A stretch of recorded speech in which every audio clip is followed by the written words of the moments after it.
These are decks that are going to be nerfed very soon. So if you want to get some free ranks in Hearthstone, you better play one of these decks right now. The reason that I know that nerfs are going to be happening soon is because there is a Masters Tour event coming up on August 19th and August 20th. And in case you guys don't know, August 20th is my birthday, and I'm going to be doing something really fun on the 19th in order to celebrate that, but that's not what we're going to be talking about in today's video. In fact, the reason why I know for a fact there is definitely going to be balance changes is because if we look on the calendar as of right now, we have the 19th and the 20th coming up on Saturday and Sunday, and then on the 22nd is going to be Tuesday. And usually Tuesdays are like the really big day that like either some kind of patch or some kind of update's going to happen in Hearthstone. And since the designers have actually talked about how they are thinking about doing a balance patch in order to remedy the big meta problems that we might be having in the next couple of days, this is the reason why I believe that these decks are going to be nerfed, is because we got the first couple of nerfs with the Lab Constructor as well as the Solid Alibi nerfs, but we do know there might be some power outliers that the devs might want to touch up, so this is why I am marking it in my calendar that August 22nd is going to be the next day to get some nerfs in. So that means you guys have a week in order to play these decks that I'm going to show you, which I believe are going to be the most powerful decks for you to grind the ladder, so you better hurry up and start playing one of these decks. And to highlight where I am right now in the standard ladder, I am still sitting at top 200 legend because I've kind of gone away from playing a lot of these meme ideas, but I'm still sprinkling in some meme decks, don't worry. I got some spicy stuff in here that I definitely want to play myself over at twitch.tv/HELLSCREAM. So if you haven't already liked and subscribed to this channel, then you should definitely check out the Twitch channel because we've got a lot of good content planned for these next couple of days. But regardless, I'm still sitting at top 200, and the decks that I've been using the most have been Nature Shaman and Drum Druid, and we will be getting to those decks here momentarily. But as of right now, Hound Hunter is the way to go right now if you just want the easiest legend grind that you can possibly ask for. Hound Hunter has like this really interesting thing going on where it's like, it's the most busted deck in the world, but there really aren't a lot of people begging for this deck to be nerfed outside of Hollow Hound. But if you want my honest opinion, if Hollow Hound gets hit with any sort of like significant nerf, especially to its mana cost or its its attack power, then this might bring down how good this card actually is. And Hound is really the glue that keeps this deck together, because you have to be able to bridge from the mid game to the late game in order to make cards like King Crush and Stranglethorn Heart into actual meta breaking tyrants. There's also Lorthamar, but we don't like to talk about Lorthamar because if I get hit for 32 King Crush again, I'm going to go crazy. But regardless, this deck is absolutely a monster, and I think one thing that people have not really been considering is how good a bigger Jormungandr already is. Like, a lot of people have been trying to make a list with Awakening Tremors pretty good, but in my experience, this card is just... it's a win more, lose more type of card. And what I mean by that is, like, if you play all the minions and your opponent doesn't have an answer, you do get a pretty easy win. But if you play all these 4/1s and your opponent, you know, deals with it with, like, you know, the mech from Mage that deals AoE damage, then suddenly this deck just doesn't feel that good with this card including it, because we don't have the card that that actually buffs our minions attack every single time you play something bigger than it. What exact... okay, here we go. Observer of Myths. I don't think this is a card you want to be running in Hound Hunter right now. The reason why I really love a bigger Jormungandr is because it gives us a reason to play Mukla. Short and simple. Mukla used to be a card where it's like, I don't know if we want to put this in the deck because it can kind of get in the way of the selective breeder discoveries, but I still think that this is an insanely good combo because now taunt minions aren't even a problem for Hound Hunter half the time, especially if you combine it with a Lorthamar. This is dealing, you know, 20 damage by itself, and giving it a +2 attack means that you're probably going to be dealing anywhere between, you know, 10 to 20 damage by, you know, turn 8. So I think that this is a very powerful strategy that I think more people need to be turned on to, because Hound Hunter has had a lot of really interesting builds, but I still believe that this one is the best one to be playing. You still got the secret package, you still got Pozic. I still really don't like Arlon personally in this deck, but he keeps finding a way in every single build. I guess, you know, Wild Spirits, Arlon is just still a really good combo, but regardless, Hound Hunter is the deck to be playing if you want the simplest legend grind. And next up, the deck that I believe that is actually not as simple as people have been estimating is actually Arcane Secret Hunter. When I first tried playing this deck, I thought it would just be another brain-dead aggro deck that's just, you know, play a bunch of cards, the cards do the things, and then suddenly you just win because Eversong Portal summoning, you know, even 2 4/4s is an extremely good combo. However, I think that Arcane Secret Hunter has been getting a lot of I guess bait and is the best way to put it these past couple of days, because there are a lot of versions of this deck that have been emerging. And I think there's actually one more deck that I want to show you guys with this archetype in mind, where Terror Coil is actually a thing. But regardless, I think that the synergies between Silver Moon, Farstrider, as well as the Brightwing can just easily make this deck extremely scary to go up against, because you also have Arcane Quiver, and if you get all of that spell damage on top of like one card, that is a 1 mana deal 5 with Arcane Shot as a possibility. And let's not even talk about how scary Star Power becomes if you give it +2 spell damage. This card is just going to clear everything, and just in case it can't clear everything, you have Urchin Spine, so you have ways of being able to turn your cards into poisonous cards, such as like Ricochet Shot, which is really good into Drum Druid in particular, because it's one of the only decks that plays a large amount of taunts on one turn. But aside from that, this is just, you know, a straightforward tempo deck where you're always trying to do something proactive, so that way your Starstrung Bow, God, try saying that 10 times fast, is going to be a good card almost every single time you've played it. I've even seen people play this as a 4 mana 6/2 weapon, and in all honesty, I mean, it's not even that bad. Like, I mean, a 4 mana 6/2, that's pretty decent. Most 4 mana weapons are actually 4 attack. So as long as it makes sense to throw out this card and start turning on the gas, then it might be good no matter what mana you spend it at, as long as you're not paying full price for it.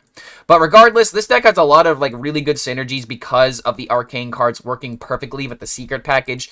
And one card that I feel like I definitely did not rate high enough when I was evaluating the cards in Titans was Titan Forge Traps. I don't like playing around secrets, and if you've ever watched my streams over at twitch.tv/ClarkHellScream, you are aware that I have said the phrase, I hate secrets more than anything in this expansion so far. Because I really do hate playing around secrets, because in Hunter in particular, there are so many really good secrets. You have Bait and Switch, which prevents you from wanting to hit your opponent's minions, because if you can't deal with a +3/+3 in stats, then suddenly you're not going to be able to kill the minion, and you make the situation even worse. You have Cat Trick. Every single time you play a spell, it sucks. Explosive Trap is pretty good depending on the situation. Emergency Maneuvers, almost never the pick nowadays. Freezing Trap, a good mind games depending on how many minions your opponent has. Hidden Meaning is just always the secret you gotta play around, so good luck spending all your mana, you tempo gamers out there.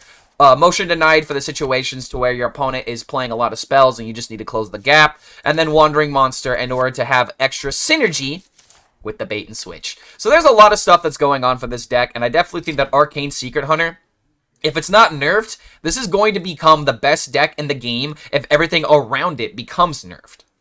And Bunnyhoppr has even made a new version of this deck as of yesterday that is actually running Twinbow Terror Coil as well as Ignis the Eternal Flame. Now, this is a card I definitely have, you know, a few eyebrows being raised at, because from what I can tell, the only, you know, actual card that you can forge is the Titan Forge Traps, and let me just double check here. Yeah, there's no other forge card in this entire deck. However, this is really the only forge card that you want, because I believe this card is something that you keep in Mulligan. I haven't looked at the Mulligan stats, so I apologize if I'm incorrect in making this assumption. But the thing about this deck is that it is always pressuring a bunch of tempo to where running these 4-drops can be really consistent in case you lose the early game tempo, because that's something that I've noticed whenever I watch people playing Arcane Secret Hunter or in the couple of games that I've played myself. This is a deck that really needs to bridge the gap between its early game and then its late game finishers, to where you're not just dependent on making a 0-mana Starstrung Bow. Like, trust me, this card is great, but it doesn't carry the deck as much as it needs to in some situations, to where if you play Terror Coil into the Eversong Portal, then you have an entire board that your opponent has to deal with, and there are not that many AoE options as of right now. Like, obviously, Sif Mage has the mech that deals AoE, Warrior has AoE, but not a lot of people are playing Warrior, and other than that, there's just really not a lot of decks that are playing, like, massive AoE outside of, like, Shaman. But here's the thing, if you force the Shaman to play their AoE, then suddenly they're not using that stuff to hit you in the face. Like, Crash of Thunder is a great card, unless you use it in this kind of situation to where you need to play cleanup, and that's not really what you want to do with Nature Shaman. And I still think that Nature Shaman is not only a great deck, but I really don't want to see that deck get hit with heavy nerfs, because I love the archetype, but we'll get to that here in a second. I also personally love the inclusion of Yogg. I'm not sure if this is mostly in here for flavor, but knowing Bunnyhoppr, he would not put this card into the deck without a real reason, and I think the reason is just simply as a comeback card. You don't have a lot of comeback mechanics when it comes to this deck, so you need something that can maybe bring you back in case you've lost the board as, like, you know, a last-ditch resort. So I still think that this is a pretty decent card to be running in this deck. Only one Arcane Quiver is pretty interesting, and running 0 Urchin Spines, that is a pretty ballsy thing, and honestly, I feel like this might be something that's really good at the top legend ladder, maybe not necessarily at the lower ranks, because I really feel like the Poisonous Spell just does a lot in order to give this deck a reach that it usually wouldn't have, because taunts can be really annoying to deal with. But if you're somebody that wants to try out Secret Arcane Hunter, those are 2 lists that I believe that'll do really well for you on your legend climb. Before we talk about this deck, I need to tell you guys that I was right. I called this almost 30 card version of the deck perfectly on one of my very first videos that I posted about Titans. In fact, the only real, like, question mark that people have been asking is whether or not we run Kiri, or if we run the original card that I put in the deck, Astalor. And honestly, this is like the 30th card, so like the meaning of this is not all too impressive, but I just have to give myself a well-needed shout-out where this was the deck that I made on day 1, and this is still a deck that I am playing, that I've actually been maintaining my top 200 status with, because Drum Druid is just a meta tyrant. This is the very first time that I've ever predicted a meta tyrant going into the second day of the expansion, and the best part about this is that this is the list that everyone is playing, and this is the list that no one else came up with, because the only list that came close enough to this was the Vicious Syndicate theory crafting article that had, like, lunar eclipses and some other cards in here. I don't think they had, like, natural causes, for example. But I just have to say that this deck feels really good to see powerful because I'm the one who made it. Like, I absolutely love this right now. And the fact that it's, you know, got a card called Drum Circle and it's called Drum Druid. As a drummer, do you have any idea how much this makes me happy? Like, oh my god.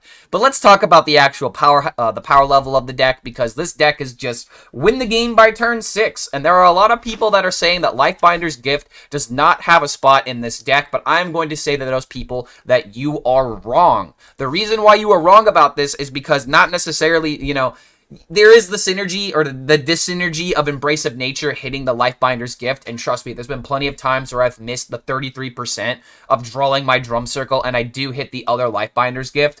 But the reason why I love this card is not just because of how it works with Topior, but because even if you are going for, like, the Drum Circle as soon as you can just literally discount the Drum Circle and the Solar Eclipse to become a 7-mana combo by turn 7, to where you are summoning a massive board, and then you can stack a Cultivation on top of it. I just really like Lifebinder's Gift, because the way that I can sell it is that it is Thaurissan for 2 mana. It is a Rune Mithril Rod for 2 mana that you get the value out of immediately. So I just absolutely love how this card performs, and there have been several instances to where I've been able to play a turn 5 full value Drum Circle because of this card. So I really do believe it has a spot in this list, and as someone who created this deck, I definitely think that I have a lot of merit when it comes to talking about the card inclusions, because I sat with this deck for, I believe, about 15, maybe 20 minutes at the very most, where I was thinking a lot about my choices, because one card that I never ran from the very beginning was Ancient of Growth, because it's like, this seems pretty decent, but this is just a worse Drum Circle, and it makes the Embrace of Nature draws even more inconsistent, and it's not like I have to worry about having 2/2s on the field already. Like, I'm already going to just generate a gigantic board from Drum Circle, so it just makes a lot of sense to cut this card for the real good cards of this deck. But everything in here feels super solid to me. I absolutely love this deck. And again, if you're not a fan of Astalor, or if you're not a fan of Kiri, you could use them interchangeably. Again, it's the 30th card. It really doesn't make that much of an impact on the deck. Although I will say the one thing I really like about Kiri in particular is the fact you get another Solar Eclipse. It's like a 3rd Solar Eclipse, but there are a lot of times where throwing this card for 3 mana really does feel awkward. At least Astalor in most situations is going to deal 2 damage by like turn 5 when you want to throw him out. But regardless, Drum Druid is an insanely good deck that I'm very happy that I crafted and actually made on the very first day of the Titans expansion. Next up is the deck that I feel like is getting a lot of hate in this expansion, which is all justified and everything. But I still think there are a lot of people that think this is just a turn 6 OTK deck every single time, and that is just not the case when it comes to Nature Shaman. Nature Shaman is one of the most interesting decks, if not the most interesting deck that we have gotten from the Titans expansion, in my personal opinion, because I love how this isn't just all in on going on combo. No. Now we have a list, well, we've had a list for a while now, that is focusing on combo with tempo. And that's a very key distinction, because now instead of having to OTK from 30 every single time, which is the reason why I love the Totemic Evidence in the deck when you're going for full combo, but this is not a deck, at least this version of the deck, is not something you just want to, you know, build up the 30 damage OTK every single time. Now you have chip damage with the Schooling, with the Flow Rider into Novice Zapper, which is a very common turn 2 play in order to just get a card from the deck, as well as give yourself some much needed tempo. And Thorum is back in the list, in case you guys haven't seen my rank 1 video about Nature Shaman. This card is great for refill in case you have to go for a combo and it doesn't exactly OTK. Now you have a refresh and you have a redraw in order to give yourself another chance at doing another combo. Plus, it can just be, you know, a good spider tank with an extra ability. Can't really get mad at that.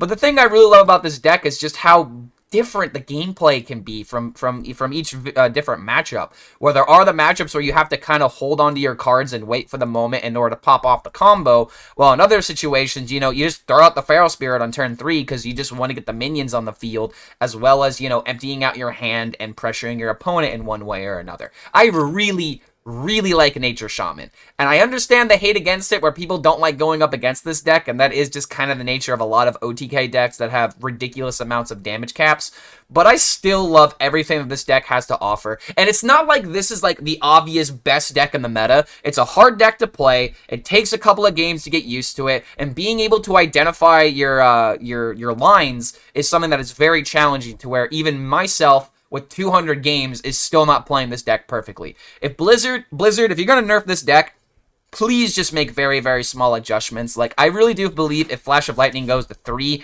it really hurts the deck a lot. I don't want to see that happening in particular. If anything, I feel like the only changes that need to happen is maybe making Crash of Lightning into a 6-drop, potentially, but I still really just don't want to see this happen, because I don't want this deck to disappear just because some people don't like going up against it. It's not the deck of the meta right now. Hound Hunter and Arcane Hunter, and maybe even Drum Druid to a degree, are like the decks of the meta that are absolutely going to dominate unless they are dealt with by either nerfing things around them to where things like Mech Rogue can counter Druid again, or I don't know. Like, I just don't think that this is the deck that we really need to be nerfing for power level. Maybe this is the deck that gets nerfed because it doesn't feel good to go up against, and that is a legitimate reason to see it nerfed. But I don't think this deck is as powerful as everyone is leading on, in terms of like, oh my god, you're always going to die on turn 6. Oh my god, the OTK is always going to kill me. Like, this is a deck to where you can play around it. There are like, the literal card that is everywhere now is because of this deck, and because this card is everywhere, Shaman numbers have been going down. I do believe that this is a great way of being able to thwart this deck. However, I can understand being like, oh, because this deck exists, we have to run this card, and the fact that we have to run this card might be a reason why this deck is overpowered. I understand both sides, trust me, but I still like being on the side of Nature Shaman. I realize that's not a lot of actually talking about how good this deck is, but I literally have talked about this deck in 3 different videos. I would highly recommend checking out the Rank 1 Legend Nature Shaman video if you want more tips on how to pilot this deck, as well as seeing some gameplay about it. But I just wanted to use this moment to talk about how much I love Nature Shaman as a deck, and if it does get nerfed, I really hope it doesn't absolutely kill the archetype. Next up is the deck that is also ruling at the top legend ladder, and that is Tempo Sif Mage. And why is this deck Tempo? Simply because it runs the 7-mana card. That's pretty much the only reason why. There's a lot of discussion going on between this build and the Nizjar build, and the Nizjar build is also on this list as well. But the big thing about this deck that you have to keep in mind is that most of the time you are not dealing a 30 damage OTK, which is part of the reason why we only have 1 Molten Rune in the deck, because usually 1 is all you need in order to deliver the OTK damage. But the thing I really like about this deck is that it has a lot of ways of being able to play itself from board to where you're just doing a lot of chip damage, and then suddenly you can just win with Elemental Inspiration by turn 7. I really undervalued how good this card was, to where I recommended people to play the full-on combo version instead of the tempo version. But I think that the reason why the numbers on this deck are really low is because it's a combination of this deck is pretty difficult to play, as well as people not playing the good version of the deck now. There are 2 really good versions of this deck, and depending on what meta you're seeing, It might depend on which one you want to play. But if you're not seeing like decks like Blood DK, Control Priest, and maybe even like Control Warrior, then this is definitely the way to be playing the deck because it has lots of ways of just being on the board. Like, it's always got board, and Keyboard is a card that's been giving me a lot of problems at Top Legend, because if they play Keyboard into Coin Cold Case, I'm just like, get me out of this game, please. Because I know they're going to play volume up, they're going to get another 4/4, and they are never going to run out of tempo. However, in the games to where that doesn't happen, this deck is actually somewhat hard to climb with, because a lot of people are, number one, expecting it. Number two, this deck is really dependent on making sure that you don't just, waste your discovery of magics at the wrong time. You have to be able to play for the board, and there are lots of situations to where I see Reverberations just literally tempoed as a card, not just because it gives you a 3/3 off the Cosmic Keyboard, but because it slows down your opponent just enough, you know what I mean? Like, not only do you gain, like, a 4/4, say you use this on like a school teacher or something like that. You gain a 4/4, you kill off your opponent's minion, and now suddenly they also have to deal with your minion, and I feel like that is probably the best way to be playing Reverberations. Obviously, there is, doing it onto the Norganon or onto the opponent's Titan, but I still think that Reverberations is an extremely good card, and most likely is going to get nerfed. It's going to be really sad for me, because I love this card, and Naga Mage is going to be essentially dumpstered without this card at 3 mana, because now you don't have it coming off of Vast Wisdom, and Nagaling also can't hit it. But I absolutely love how this deck has kind of evolved to where I hated Sif Mage at the beginning, at least in terms of playing up against it. But the 3 mana Alibi nerf, it didn't kill this deck, but it still makes it playable. So that's something I kind of enjoy about this card being nerfed, is that 3 mana just feels fair for an ability like this, but it doesn't mean that the deck is dead.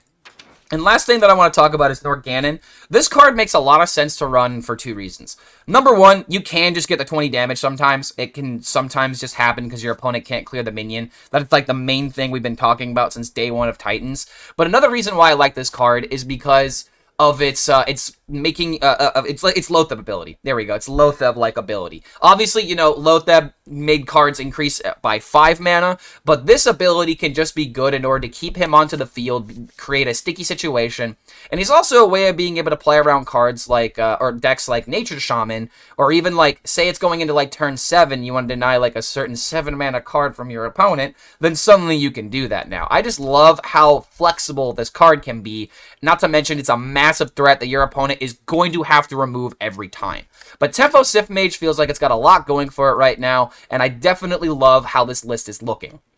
And since we've already talked a lot about Sif Mage throughout this entire expansion, actually, I'm not going to spend too much time talking about the other variant of this deck. Obviously, if you guys aren't familiar, Ladiness Jar is a great effect to have whenever you are trying to discount your hand to make your Reverberations cost 2, your damage cards dealing 0, so that way it's easier to OTK an opponent that might gain a lot of armor or a lot of health if you're going up against, like, a Blood DK.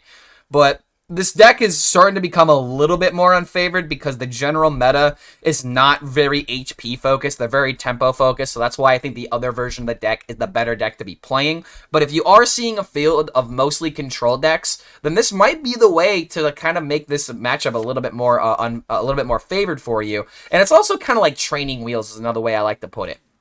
Because with the Tempo deck, I've beaten Blood DK a decent amount of times with it, just because of how often I'm rolling Infinitize the Maxitude, and there are times that you do hit the 2 mana Reverberations, you do hit an Arcane Bolt for 0 mana, or a Flame Geyser for 0 mana, so that is kind of how you win those matchups in case you do queue the Tempo deck into a Blood DK. But this is just a different way of being able to set up the combo to deal even more damage. It does become a little bit harder to pilot because of that, but I still think that this deck has a lot of potential going for it to maybe be one of the best decks in the game. But as long as Tempo is the name of the game, I still think that the other list is better, but this is still a good list in case you want an all-in combo deck to play. And speaking of nerfed archetypes, I still think that Mech Rogue is an extremely viable deck to be playing right now, but because of this 1 mana nerf, people are just not playing this deck anymore, which is really shocking to me. I keep queuing into Mech Rogue at Top Legend, and I keep being... I'm still scared of Mech Rogue, in all honesty. Like, Lab Constructor can definitely, swing games out of control to where it is a lot more manageable at 5 mana, but the thing about this deck that it still drives me crazy is just the Spark Box. Let's be honest, from the Scrap Heap, it is an insanely good card, especially when you just keep seeing it with Prep. Like, I don't think I've seen people spend mana on this card in, like, the past 10 games that I've gone up against Mech Rogue. But the preparation into the the From a Scrap Heap is an extremely good combo to where, you know, when you have your Inventomatic already on the field by turn 2, that is going to give it potentially a +6/+6, and then if you get Wind Fury, it just still wins the game. I hear a lot of people complaining about the Stealth Spark Bot, but Wind Fury is the one that just drives me the most insane.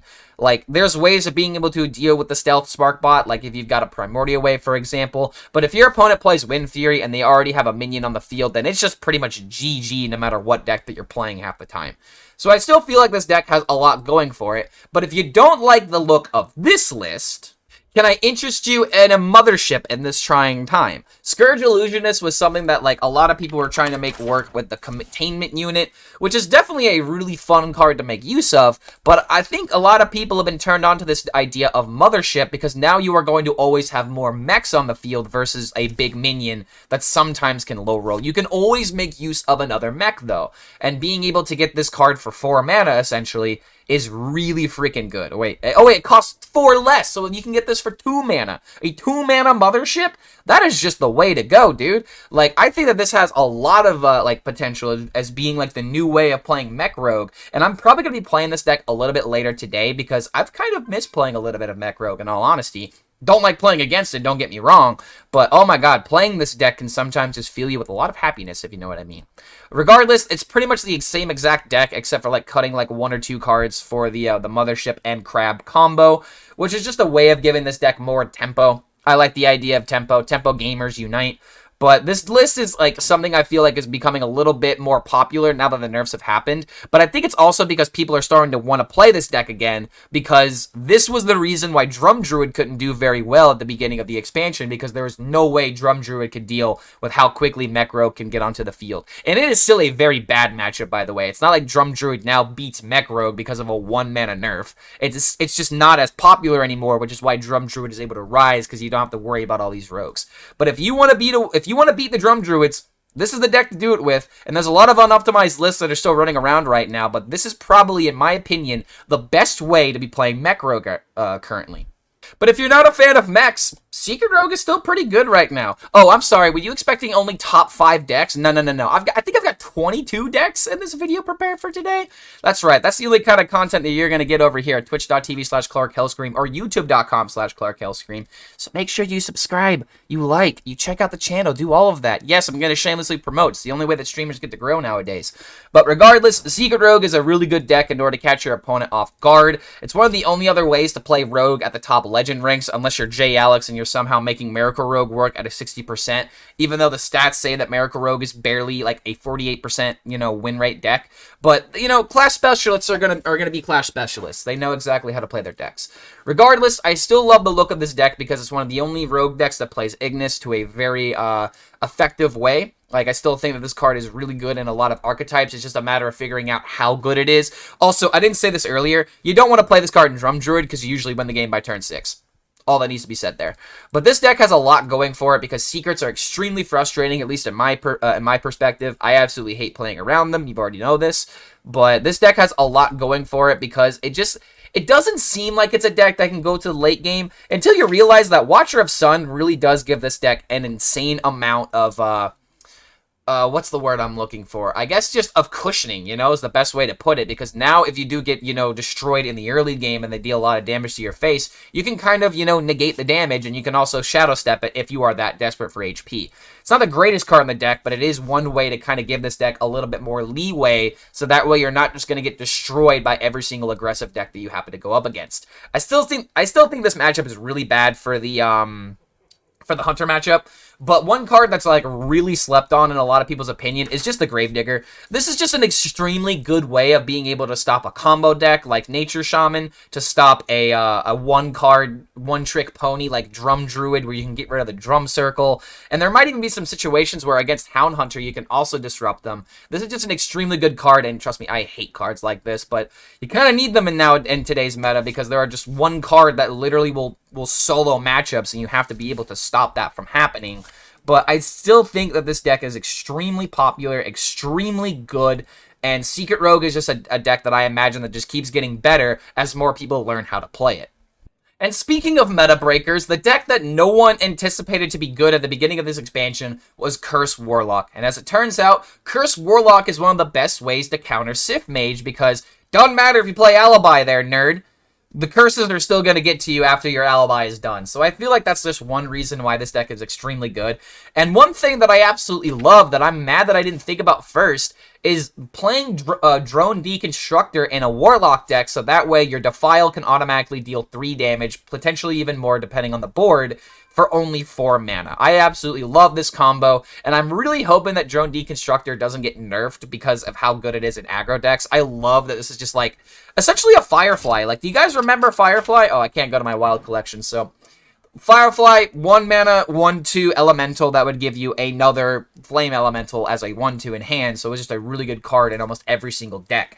It was just a good 1-drop, and sometimes you just need a good 1-drop in a control deck like this. But other than that, Dark Vein, really good card to work with like Abyssal Wave. Saguras is a card that I definitely feel like belongs in this deck, because now Symphony of Sins High Rolls definitely makes sense to potentially give you a 3-mana Saguras. And I'm just really glad that this finally finds a way to see play that isn't just in Thaddius Warlock, because it's not like Thaddius Warlock is dying to have another, you know, really expensive card to play. And I really don't even see this card seeing that much play in Thaddius Warlock, because you've already won the game by like turn 6, turn 7. This is like a legitimate way to use this card, because sometimes in the late game, you just need to be able to destroy the board once, then build up your board back at them with the 3/2s and maybe summon 6/6s if you're lucky, in order to swing the game back in your favor.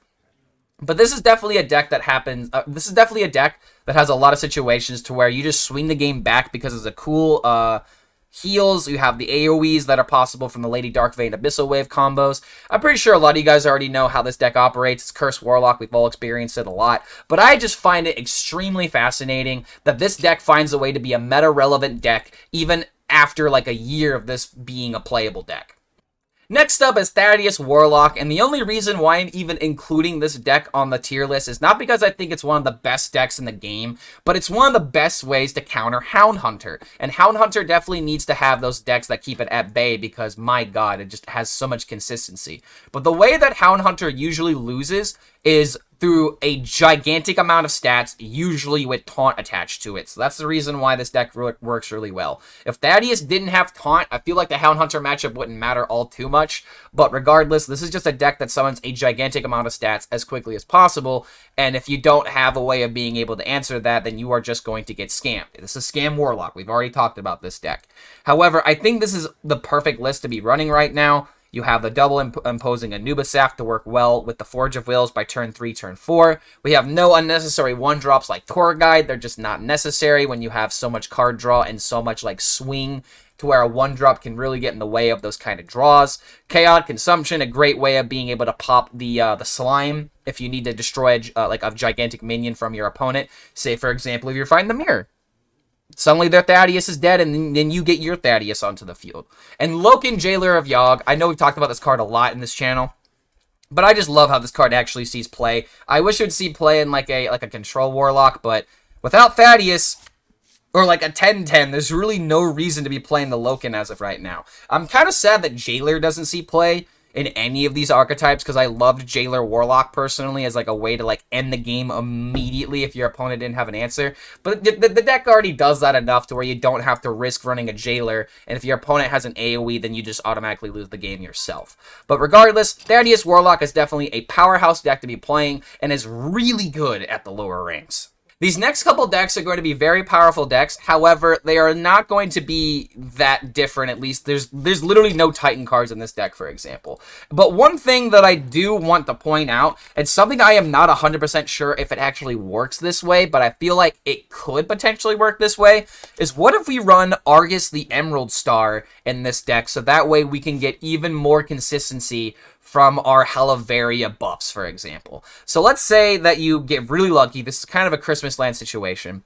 But let's say you have the Argus at 7 mana, and then you activate its first ability in order to discount Hellevaria to potentially 1 mana if you've drawn it off of Rush the Stage. If you've already got a board of a lot of minions that don't already have Rush, then you can literally play this in order to give the minions Rush, as long as this is on the far right, so that way everything to the left of it actually has Rush. Then you can play Hellevaria, and then every single one of your minions is going to be buffing each other. This is, again, kind of of a Christmas land type situation, to where you do need the perfect situations in order to arise, but also the mana required for this is probably a little bit unreliable, and is probably the reason why this card doesn't really see a lot of play in this deck. You could also make a lot of your cards into 0 mana, which is something that is really fascinating to me. So that way you might be able to do like a 0 mana Wretched Exiler play. But for 7 mana to maybe get a payoff off of it, I can understand why this doesn't really see play. But I will go ahead and say that I was playing this deck in the previous expansion with Prison of Yogg-Saron. I just took out the Rush the Stage and added Prison of Yogg-Saron. And it felt really good. I'm not going to lie. Like, I wouldn't be telling you about this if it didn't have those instances to where it was absolutely just insane. But, oh my god, I think that you do need some kind of last resort card in order to help in those matchups, to where this deck sometimes just doesn't perform. But this deck is working really well right now that the new card hype is starting to go down and people want to win more than play with the new cards. But Outcast Demon Hunter is probably the best Demon Hunter deck to be playing right now, because Relics, they're starting to become a thing of the past. They are very easily countered. There's a lot of ways of being able to pressure them, and half the time you're not even on the board in order for them to get the lifesteal combo because of that. So if you want to try out a different way of playing Demon Hunter, Outcast Demon Hunter is unfortunately the only way to really play the class and to expect a lot of wins from it. Next up is an archetype that I still absolutely hate to this day, but hey, at least the archetype has gone under some changes. It is playing some new cards, and Crusader Aura is a card to where I see this a lot more in Blood DKs. How does Blood DK get this card? Watcher of the Sun. That's simply the reason why. But oh my god, the amount of times that I see a Blood DK take advantage of this card and they win the game because of it is actually insane. And that's not even going into how good Paladin can use this card because of how many dudes that they generate. This is definitely a deck that steamrolls and snowballs into a win more times than not. This is not a deck that has a lot of fair back and forths, in my opinion. It's just kind of all in, and if the all in works, then you definitely get a lot of consistent wins because of it. But Crusader Aura is a great way of being able to synergize with the dude package, which actually sees play now, and that is one thing I am really happy about. We're not just playing Horn Wind Fury anymore, we're actually thinking about our card inclusions, and cards like Warhorse Trainer definitely deserve to be in this deck because of how many minions you can summon from your muster of battles, from your biggins, as well as, you know, the sous chef in general. Like, you got a lot of dudes now in order to justify running these buff cards. And one card I'm actually not really sold on because I haven't seen it happen to me yet, and I haven't played this card yet. I really don't know how good this card is in the list, in all honesty. So if you're someone that's strapping for dust, I would not go out of your way to craft this card. What could you put in its place? You could probably just put in another Astral Serpent, or maybe you just put in like like some kind of like tempo card or like aggression card. I really don't know what. You might be able to put this card back in the deck, for example, if you already have it. But regardless, I still think that this is a great way of being able to play the deck. However, one thing I do have to warn you about is how many tribes are in this deck currently. So you have the Light Rays, you have Leviathan, you have the Pure Raider as the obvious card in order to draw all of these cards. You have mechs in the deck, you also have an undead, and there's a lot of draw that you can get from the Pure Raider, so I just wanted to let you guys know, if you are going to play this deck, pay attention to your hand size. It might be important for the Pure Raider to not overdraw, say, a Light Ray that you really need in a clutch situation. But yeah, Pure Paladin is finally looking like a different deck, like finally. I'm really happy to see that it's not just going all in on the Doomhammer now, but Pure Paladin is a deck that's only really good on your way to Legend. The moment that you do hit Legend, it starts to kind of taper off a little bit. But this is still a good way of being able to pressure the Hound Hunter if you were able to win the game by turn 6. But regardless, I still think that Pure Paladin is a great deck to climb on your way to Legend. Just expect a little bit of difficulty once you hit the Diamond ranks, because that's when people start net decking top Legend, and you will see this deck start to become a little bit weaker once you do hit Legend. Evolved Shaman is the perfect deck in order to end our top decks of the meta, as well as kind of like putting us into this thing I like to do where we start to focus on more of the fun decks in Hearthstone. But Evolved Shaman is actually a deck that I had a really good win rate with. I think I went like either 4-1 or 5-1 with this deck. And this is just not a deck I am not seeing a lot on ladder. And it's kind of funny because like there was a comment on my last YouTube video about this deck being like, I'm seeing this deck everywhere, Clark HELLSCREAM. This has a lot more people playing it than you think it does. And I think that actually might be the truth, because this deck is extremely powerful. Like, if you don't want to play Nature Shaman, I get it. But what other options do you have for Shaman? What, Totem Shaman? Absolutely not. Totem Shaman's is way more boring and is probably a lot worse in terms of how it performs on the ladder, because there's just not a lot going for Totem Shaman right now. You remove the totem, they lose the game. At least with this deck, you can create a gigantic board out of nowhere thanks to Convincing Disguise into Pack the House. Obviously, that's more of a late game thing, but you still have cards like Bouncer in order to kind of bridge the gap between those turns. You still have high rolls from Baron to Savage if you do have Muck Pools or Convincing Disguise already in your hand. Chisel going into Bouncer is a great combo that a lot of people are already probably familiar with. But one thing that I definitely have to point out is Golganeth.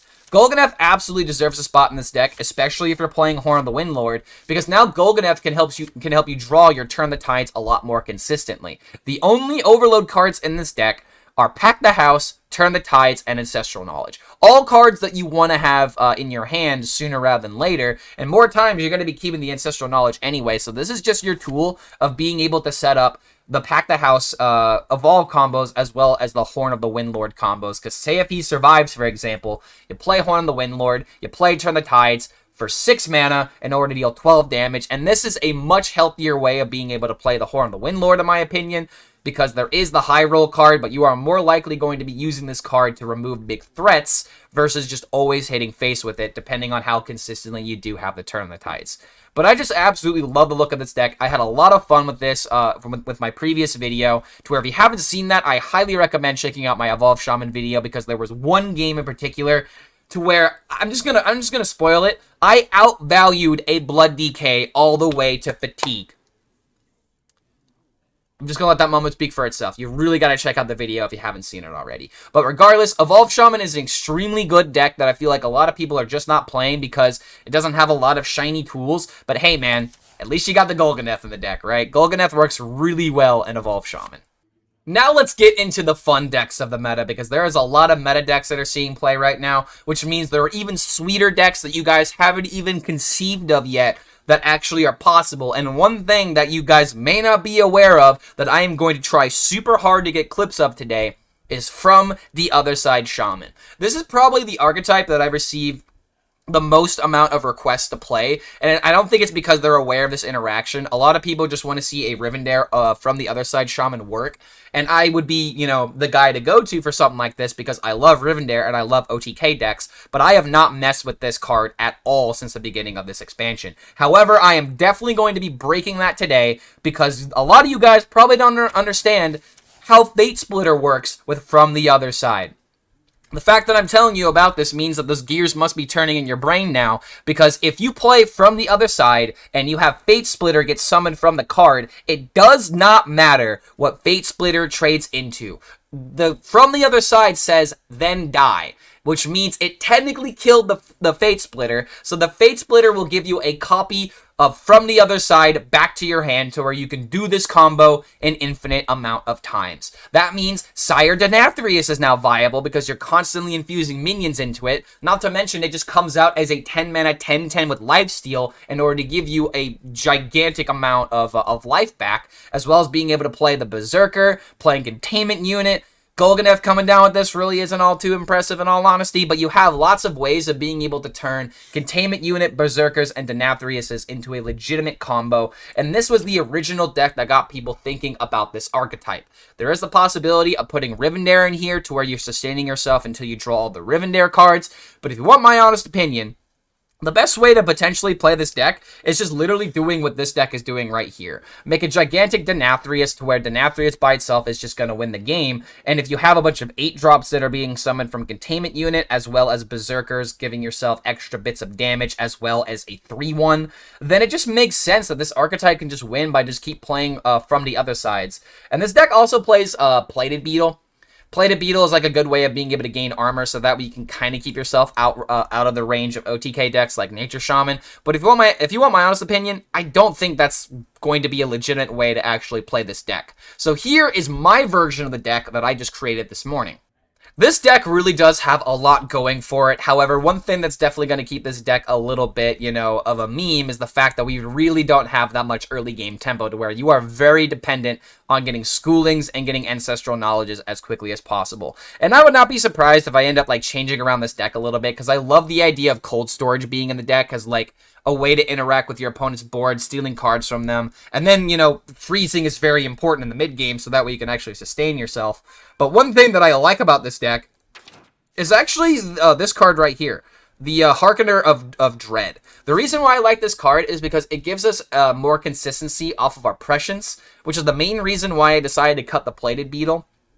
The thing I really like about this deck is being able to play Prescience into this card, and then you can play Golganeth on turn 6 or potentially a Command of Nepthalon on turn 6 in order to help bridge those gaps in order to finally hit your From the Other Side combo. And one other thing that I feel like is being super fixated on, and maybe isn't the best way of playing this deck, is actually the Jazz Base. Jazz Base makes 100% sense with a deck like this, so that way you're From the Other Side can be played a little bit sooner. But if you want my honest opinion, the only real way to make this card really good is if you set this up on turn 9, so that way you have the From the Other Side happening on turn 10 as well, because you just want to start that infinite chain where you are summoning minions that automatically do something when they die. And again, Rivendare might make sense in a deck like this in order to prevent fatigue, but I feel like with all the healing and all the damage you can be generating from this deck, it may not be that impressive. But Harkener of Dread might be the way, might actually be core in this deck, not just because it helps bridge the gaps, but if you can hold on to one of them, then you're always getting a 6/6 taunt on the other side, just in case, your 8 drops don't happen to perform as well. Berserker literally only has 1 damage, but it does give you lifesteal and damage the moment that it's on the field. But regardless, I think this archetype is extremely sweet. It's really cool. It's just a matter of figuring out if this deck actually can compete at top legend, and I'll just give you the spoilers. It definitely can't perform at top legend. This is definitely a deck that's way more of a meme than it is going to be like a fringe archetype. But I had to showcase this deck because this idea is just super sweet.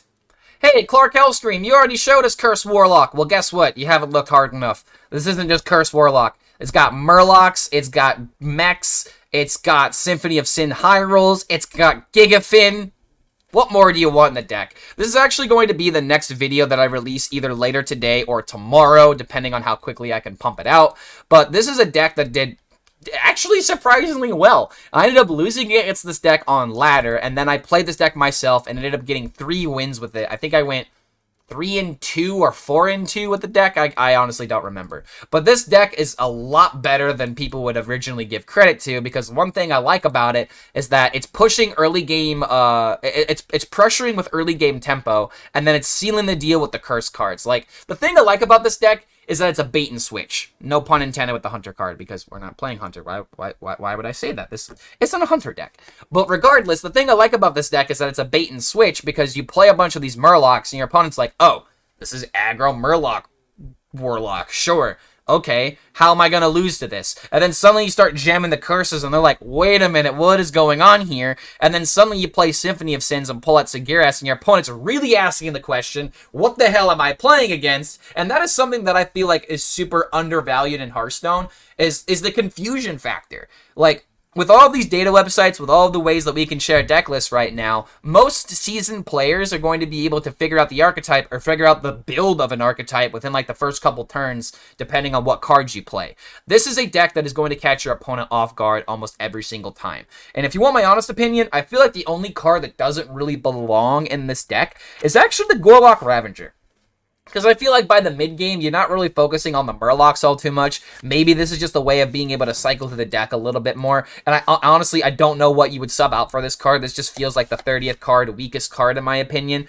But this just feels like a super solid deck to where if you want to try and be a little bit of a mischievous deck builder, this is the way to maybe build Curse Warlock, where you're going more for an aggressive approach rather than just, oh, I'm just going to control my opponent and wait for that sort of thing to happen. In fact, one thing I could definitely see is what if we took out this for a Dark Vein. We put in the Lady Darkvein, and then we put in, another card in this deck or something like that. I could definitely see, the 5 drops being cut out for the Lady Darkvein and, some other high roll card. But as of right now, this is not the deck that I created. I ended up going up against this on ladder. So that video will have the credit for the person that beat me with this. But regardless, I still think that Cursed Warlock is a deck that is getting a lot of attention right now. What if we were to turn into an aggro deck? You can find out for yourself if you decide to play this deck, because it's actually a lot of fun, and I got to go down memory lane remembering what a Shard Scavenger does. It makes me really sad to say that Plague Death Knight doesn't deserve a spot in the top 10 or top even like 15 decks of the meta right now. This is definitely a counter deck to where if you're going up against a deck like Nature Shaman or a deck like maybe not necessarily Sif Mage, but a deck that wants to draw its deck very quickly is going to hate going up against this. Actually, wait, no, Sif Mage would be like a good target for this deck to go up against. However, Sif Mage can do a lot of things approaching onto the board to where it doesn't feel like a favored matchup unless they're really digging into their deck and you have the curse cards. The thing that just really sucks about this deck is how dependent it is on Hell Yeah. I'm just going to go ahead and say it. Hell Yeah is definitely the glue that keeps this deck together, because if you weren't constantly reshuffling the Plagues permanently, then Plagues really wouldn't be all too good. Like, it really is dependent on this high roll in order to win some games. But you do have other ways of being able to win with the deck. Say, running an Ignis. Ignis doesn't really see a lot of play in Death Knight as of right now, outside of Blood DK, but I think it definitely has a spot in Plague DK because of being able to synergize with the, oh god, what are our cards? We got Watcher in the deck, and we also got the Mecha Gnome. So we have 4 Forge cards to justify running this. It gives us a way of being able to pressure tempo if you have, like, Wind Fury into some of the 4-drop for 5 mana. You can maybe get, like, some armor capabilities out of this if you need to just keep yourself out of range a little bit. But the range of this deck is something that I just want to give some more attention to, because it can... This is the most aggressive, mid-rangey combo deck that I've ever seen in my life, to where it doesn't really feel like it's an aggressive deck until suddenly it's aggroing you down with a bunch of minions that you just cannot take off the field, depending on what matchup you're playing, of course. But this deck has a lot going for it in terms of it being a really fun deck. I really like the idea of Plagues being somewhat meta-relevant, but I've had enough data on this deck, and I've seen a lot of other people's opinions that just kind of dissuade me from saying that it's a meta deck. But it's really fun, god damn it. It's a really fun deck, and I had to put it on this list, especially in the fun portion, because Plagues are fun to play, but this might be the best way of being able to play Plagues, in my personal opinion. I'm gonna need your attention on this one. I did not make this deck, alright? I went up against this deck when I was playing it, still playing in top 200 Legend, but somebody had the balls, had the cojones, had the chutzpah, whatever term that you want to use, to actually play Rainbow DK. And I'm going to go ahead and spoil it for you. It does not run Climactic Necrotic Explosion. God damn it, Blizzard. What will it take? What will it take in order to actually see this deck, to see this card actually be good? I want this card to be good, god damn it. Just make it good. I don't care. I don't care what it takes. Make the Rainbow archetype into a playable archetype, so that way I can finally use this card in a legitimate way, and people aren't pointing and laughing at me every single time I try to put this into the deck. Because even the person who... And I talked to the person that made this deck.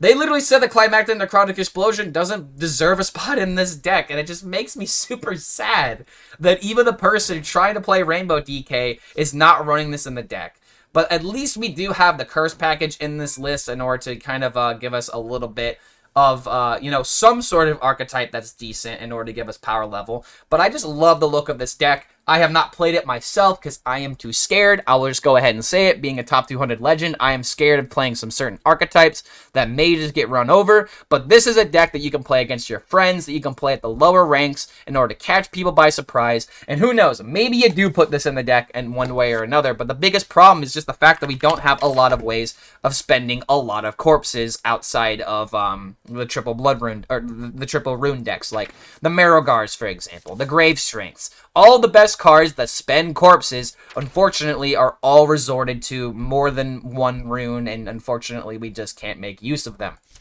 I've been playing too many Corpse Brides and too many Malignant Horrors in order to understand that we don't have a lot of corpse spenders. Mosh Pit's not that good. Neophyte's not that good. Eulogizer might be good for Forge and Blood DK, but other than that, why? I don't want to gain corpses. I want to spend corpses if I'm going to be playing Climactic Necrotic Explosion.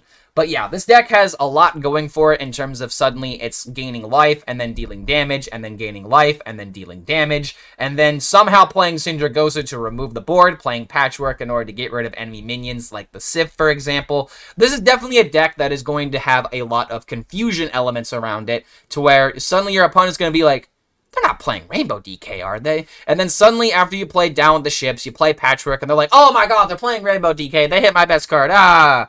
That's pretty much the best case scenario for this deck. But regardless, I had to include it on this list because this was a deck I saw on ladder. I didn't make this, but Rainbow DK might have better applications than some people may originally think.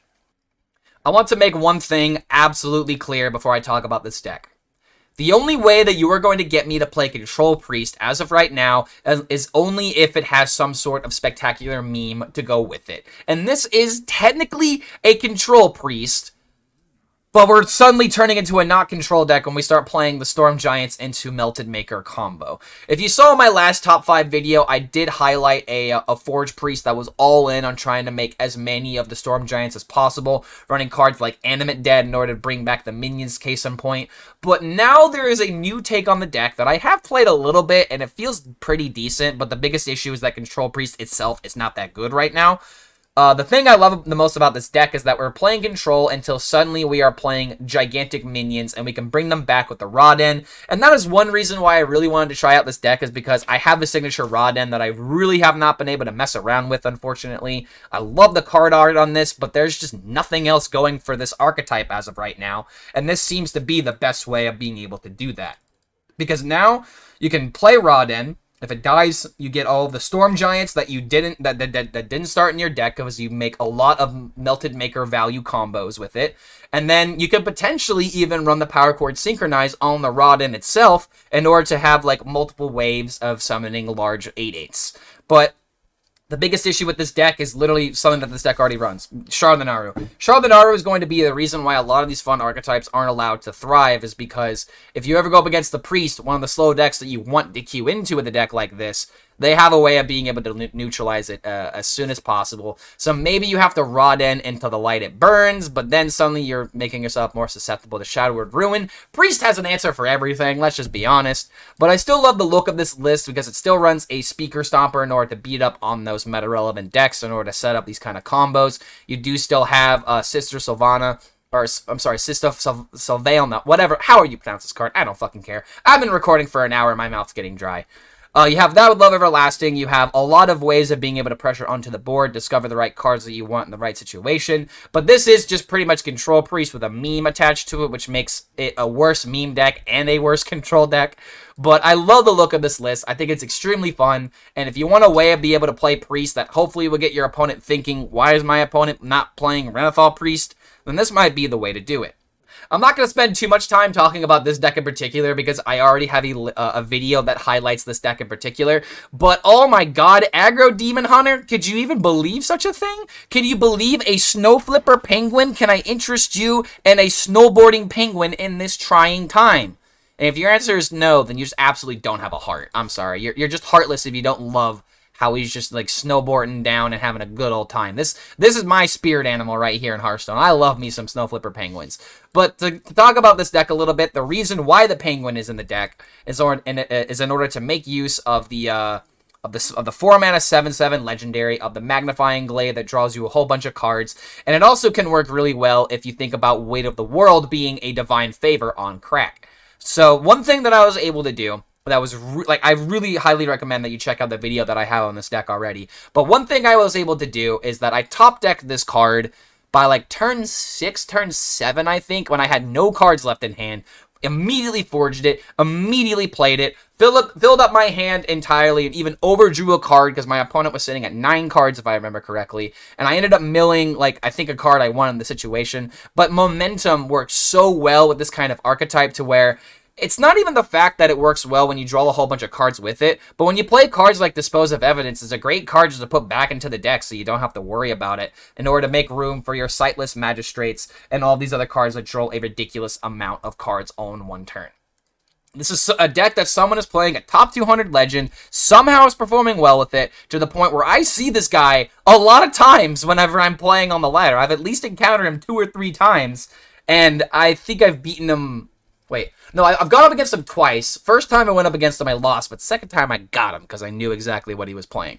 But yeah, this is just an extremely fun deck, and if you want my honest opinion, the weakest card in this deck is actually the Rancher, and that is saying a lot if Rancher is your worst card on the deck. So I think that this has a lot of potential of being a pretty decent deck, but this is going to be a deck that takes a couple of games to get used to. This is definitely not a traditional, conventional Hearthstone deck, so if you end up losing with it a lot, it kind of makes sense because it's a combination of you have to be somewhat really good and understand all of your outs to play a deck like this well. Also, its maximum power capacity is really not what you would want it to be if you're trying to grind a legend.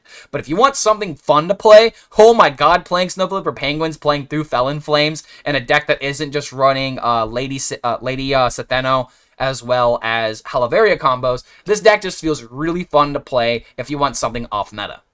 And now for the 23rd and last deck on this video. I may promise you guys the top 5 decks, but I'm going to give you guys as many decks as I can find. Because one of my theories about Hearthstone is that everybody hates the game until you find a deck that's really, really fun. So that's the reason why I try to include as many different decks as possible, because maybe someone doesn't like Nature Shaman. Maybe somebody doesn't want to play Hound Hunter because they think it's too easy. Maybe somebody just really likes Aggro Shaman and has been waiting for an Aggro Shaman deck to pop up in order for them to finally be like, yes, I love Hearthstone again. And luckily, my friend Grey Pirate has been cooking up something with this deck to where it is an aggressive Shaman deck that instead of running Horn of the Windlord, we are running a good old-fashioned Doomhammer. Can I interest you in a Doomhammer right now? Because there are no other players right now playing Doomhammer. And the main reason why this is in the deck is because it has 8 durability versus only having 4 durability from the Horn of the Windlord. And since you're running cards like Overdraft, you may not even care too much about the actual overload. But the thing about this deck that really makes me happy is how many different ways it has to see play. Obviously, you have Vicious Slither Spear that works really well if you jam a jam session on it by turn 2.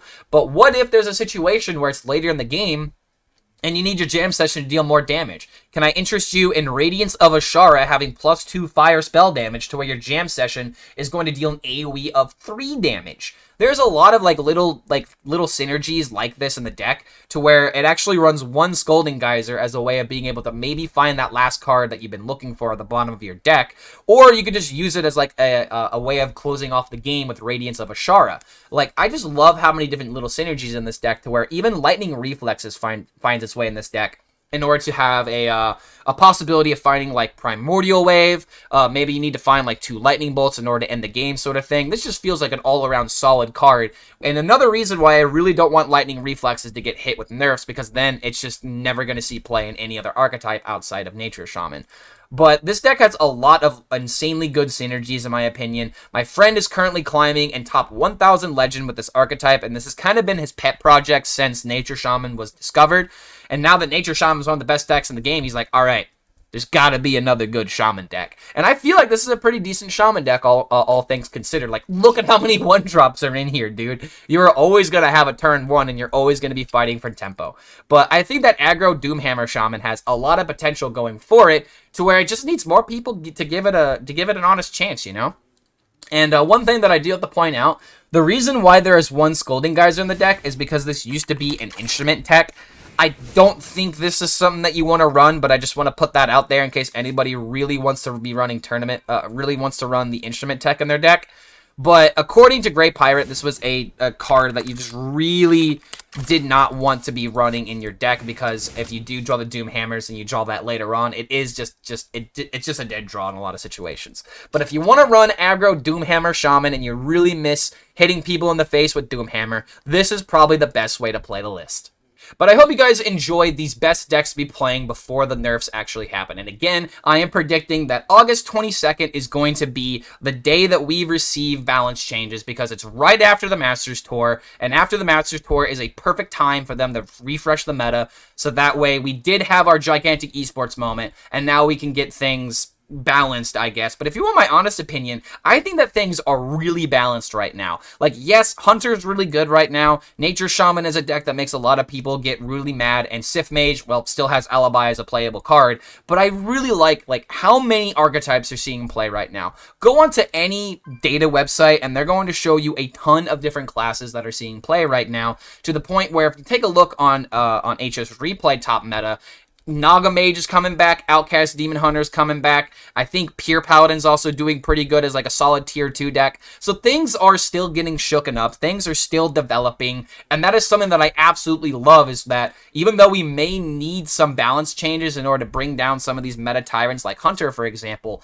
there is still a lot of experimentation going on. And there isn't like an obvious answer to where it's like, yes, Hunter is really good, but there are ways of beating the Hunter. You know what I mean? Like, I think that this is one of the most balanced metas that we've had in quite some time, and this is one of the most fun first weeks of Hearthstone that I've ever had fun with after an expansion. So if you guys like this kind of content, like this video, subscribe to the YouTube channel, yada, yada, yada. Regardless, I hope you guys at least find one deck in this video that you guys identified with and is like, wait a minute, this makes me want to play more Hearthstone, because that's exactly my goal, is to make you guys want to play more Hearthstone, not necessarily with the best deck in the game, but in your opinion, the most fun deck in the game. Thank you so much for making it to the very end of this video, and we'll see you for the next one.